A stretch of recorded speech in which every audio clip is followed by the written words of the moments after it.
या विषयावर काहीही दूरपर्यंत राजकारण झालेलं नाही।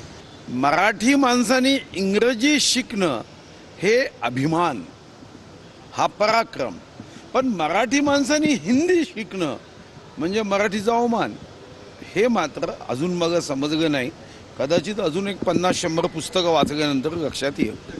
चांगली गोष्ट, आमच्या शुभकामना आहे दोघे भावांनी एकत्र यावं, एकत्र राहावं, आवश्यक असेल दोन पक्षाचा एक पक्ष करावा। त्या विरुद्ध अतिक्रमण करण्याचा साम्राज्य राज्यकर्ते जे प्रयत्न करतात त्याच्या विरुद्ध आज हा मोठा जनसमुदाय आलेला आहे। मला वाटतं या ठिकाणी मोठ्या प्रमाणामध्ये प्रतिक्रिया आहे आणि ह्याच्यामुळे मराठी आणि महाराष्ट्रातल्या जो मराठी म्हणजे जो महाराष्ट्रात मराठी बोलतो तो मराठी आहे, मराठा नाही आहे, ही आमची भूमिका आहे। आणि त्याच्यामुळे त्या पद्धतीचं हे दोन भाऊ एकत्र येत आहेत। महाराष्ट्रात पुढील नांदी कशी असेल तुम्हाला काय वाटतं? महाराष्ट्रात चांगली नांदी होईल, पण आजचा विषय तो नाही आहे। आज आम्ही त्याच्यावर काय बोलणार नाही आहे, पण दोन्ही भावांचं मी स्वागत आधीच केलेलं आहे ज्या वेळेला ही चर्चा सुरू झाली ती, आणि दोन भाऊ 100% एकत्र राहणार आहेत आणि त्याच्यावरची प्रतिक्रिया होईल ती आजच्या मेळाव्यानंतर कळेल। त्याच्यावर विकास आघाडीमध्ये तुम्ही देखील आहात आणि एकूणच मागील काही जर का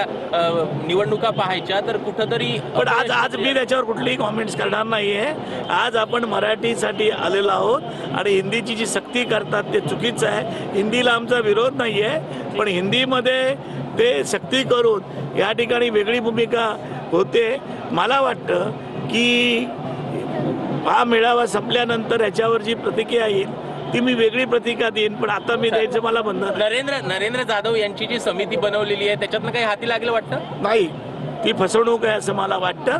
ते अधिवेशन आहे आणि अधिवेशनाला टक्कर द्यायची त्यांची हिंमत नाही, म्हणून ती समिती नेमलेली आहे। त्या समितीला काही अर्थ नाही असं मला तरी वाटतं। धन्यवाद।